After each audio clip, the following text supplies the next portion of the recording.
الحمد لله الملك القهار العزيز الغفار مكور الليل على النهار ومكور النهار على الليل تذكرة وتبصرة لأولي القلوب والأبصار. أشهد أن لا إله إلا الله وحده لا شريك له وأشهد أن محمدا عبده ورسوله النبي المختار. اللهم صل وسلم على نبينا محمد وعلى آله وأصحابه ومن تبعهم بإحسان إلى يوم الدين. أما بعد. Alhamdulillah, segala puji bagi Allah Subhanahu wa taala yang telah memberikan kesempatan, kesehatan, kemudahan dan kelapangan dada menjalankan syariat Allah Subhanahu wa taala, menegakkan sunnah-sunnah Rasulullah SAW, terutama sunnah yang kebanyakan orang lalai darinya, yang kebanyakan dari umat ini mungkin tidak mengetahuinya. Alhamdulillah atas nikmat yang Allah berikan kepada kita berupa mampu melaksanakan salah satu dari sunnah-sunnah Rasulullah sallallahu alaihi wasallam. Salawat dan salam semoga selalu tercurah kepada baginda Nabi kita, qudwah, suri tauladan kita semua dalam segala hal. Dan semoga kita semua dikumpulkan bersama beliau di surga kelak nanti. Amin ya rabbal alamin. Jamaah salat Isya dan salat gerhana bulan yang dimuliakan oleh Allah Subhanahu wa taala, apa yang kita lakukan barusan dan yang sekarang ini dan seterusnya, ini adalah syariat Allah Subhanahu wa taala dan ini adalah salah satu dari sunnah-sunnah Rasulullah sallallahu alaihi wasallam. Hal ini telah terjadi di masa beliau dan akan terjadi di masa kita dan di masa-masa yang akan datang. Kita tahu kapan terjadinya atau tidak tahu, maka jika sudah ada yang menyaksikan di negeri tertentu atau di daerah tertentu atau yang masih dalam satu kawasan, maka disunnahkan dan dianjurkan untuk melaksanakan ibadah solat, yaitu solat gerhana. Tata cara solatnya sebagaimana yang telah kita lakukan berbeda daripada solat-solat yang lainnya. Salah satu hikmahnya karena apa yang terjadi saat ini adalah kejadian yang tidak seperti biasanya. Maka solatnya pun adalah solat yang tidak seperti yang biasa kita lakukan. Dan jamaah Jumat, jamaah solat gerhana yang dimuliakan oleh Allah Azza wa Jalla, adanya kejadian ini, baik itu khusuf ataupun kusuf, gerhana matahari ataupun gerhana bulan, adalah merupakan tanda-tanda kebesaran Allah Azza wa Jalla. Tidak menunjukkan atas kehidupan seseorang atau atas matinya seseorang yang penting. Sebagaimana Rasulullah SAW pernah menjelaskan, Inna syamsa wal qamara ayatani min ayatillah la yankhasifani atau la yankasifani li mauti ahadin wala li hayatihi. Sesungguhnya matahari dan bulan adalah salah satu dari sekian banyak tanda-tanda kebesaran Allah Azza wa Jalla. Dan keduanya tidaklah terjadi gerhana, baik bulan ataupun matahari, karena ada yang meninggal atau karena ada yang lahir. Fa idza ra'aitumuh, maka apabila kalian melihat terjadi hal ini, gerhana matahari ataupun bulan, maka fafza'u ila shalah, lakukanlah salat. Dalam riwayat yang lain, perbanyak zikir, dan dalam riwayat yang lain, tasaddaqu, bersedekahlah.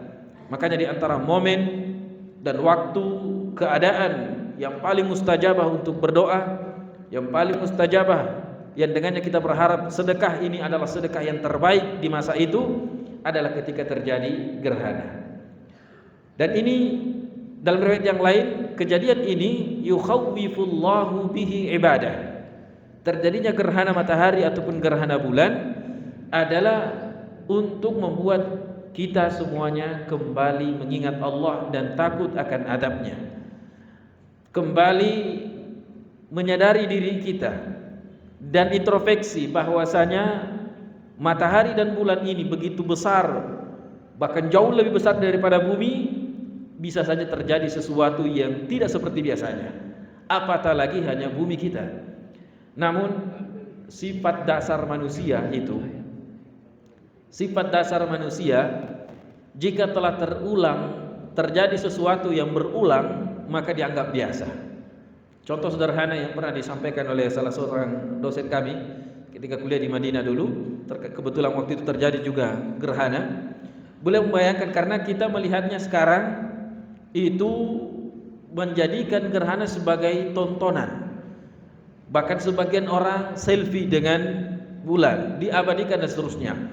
Padahal tujuan terjadinya gerhana matahari dan bulan, terlepas itu secara ilmiah memang terjadi, tapi sebagaimana sabda Rasulullah SAW, ini adalah untuk membuat kita semakin khawatir, semakin takut, dan semakin dekat dengan Allah Subhanahu wa taala. Bukan malah justru dijadikan hanya sebagai tontonan, ya hanya sebagai pandangan yang lain dari yang lainnya.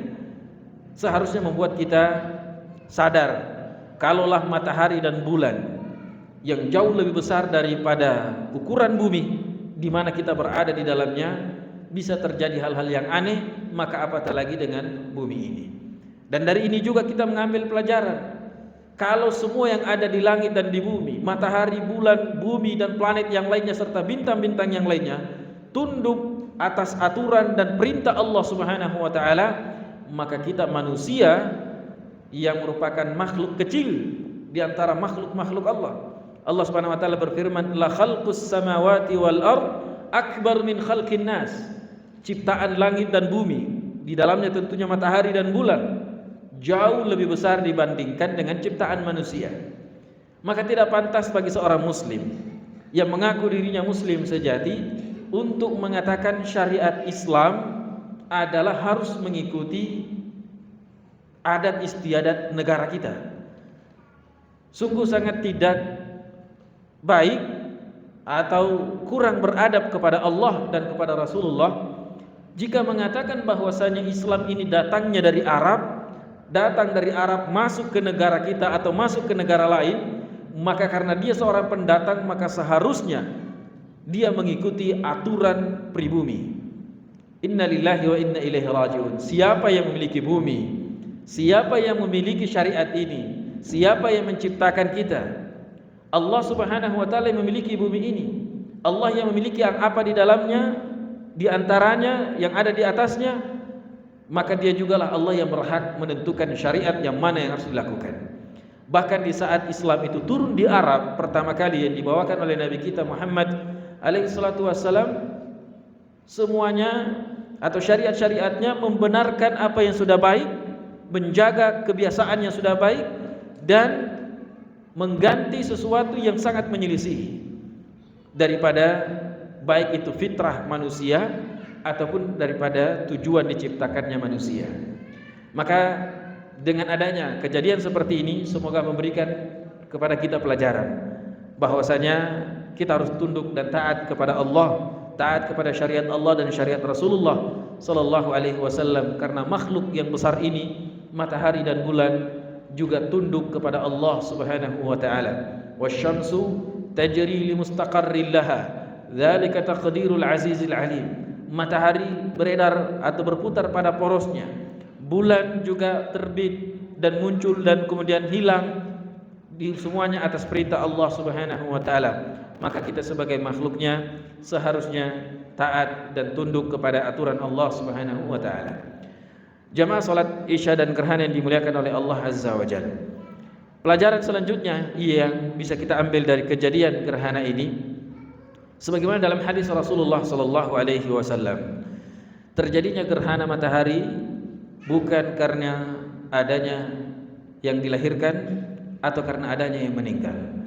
Ini untuk menanamkan akidah, keyakinan kepada kita bahwa segala sesuatu di muka bumi ini telah ditentukan oleh Allah Subhanahu wa taala. Dan apa yang terjadi di langit, matahari, bulan, bintang, itu tidak ada sangkut pautnya dengan apa yang terjadi di bumi. Makanya pada suatu ketika Rasulullah SAW di sholat subuh, beliau tiba-tiba mengatakan, asbaha abdun, asbaha mu'minun, wa asbaha kafir. Atau kama qala, ada seorang di pagi hari ini beriman dan ada di pagi hari ini kafir. Lalu apa penjelasan beliau setelah menjelaskan ini? Beliau mengatakan, orang karena semalam hujan, orang yang mengatakan mutirna bi fadlillah, kita mendapatkan curah hujan, semua itu adalah karunia dari Allah Subhanahu wa taala, maka sungguh dia telah beriman. Tapi jika ada orang yang mengatakan semalam itu hujan karena munculnya bintang, karena adanya ini dan terjadi sesuatu, maka dia telah kafir, walaupun kekafirannya tidak mengeluarkannya dari Islam, karena kekufuran itu sendiri bertingkat-tingkat. Ada kekafiran tapi tidak mengeluarkan seseorang dari agama ini. Artinya dia kufur terhadap ketentuan Allah Subhanahu wa taala dan beriman kepada bintang yang tidak ada kaitannya dengan turunnya hujan. Kemudian sebagaimana juga dalam hal ini memberikan kepada kita bahwasanya tidak ada yang namanya tiyarah, tidak ada itu menentukan nasib baik atau buruk dengan pemandangan, dengan sesuatu yang didengar atau pada angka-angka tertentu.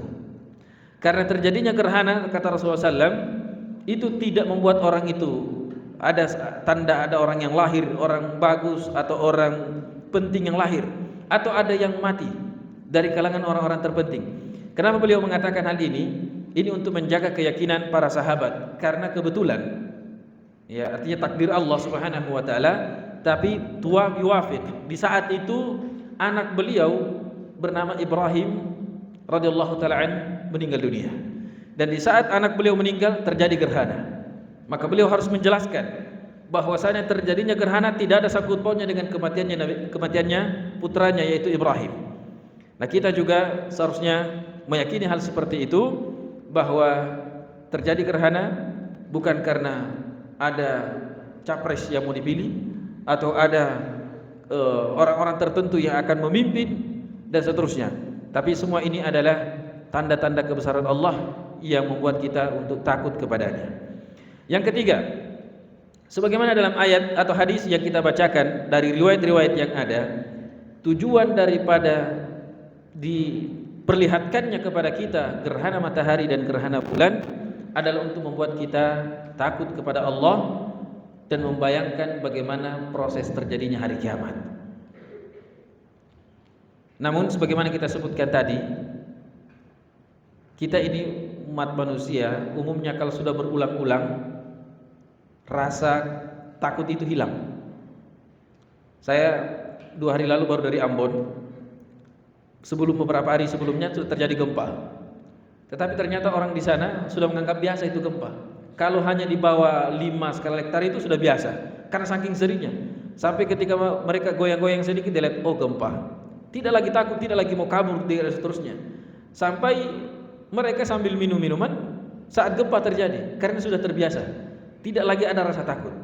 Sama dengan matahari yang terjadi, seharusnya ini membuat kita takut, tapi karena sudah seringnya terjadi, akhirnya kita anggap hal itu biasa. Padahal tujuan dari hal ini adalah untuk kita mengingat hari akhirat.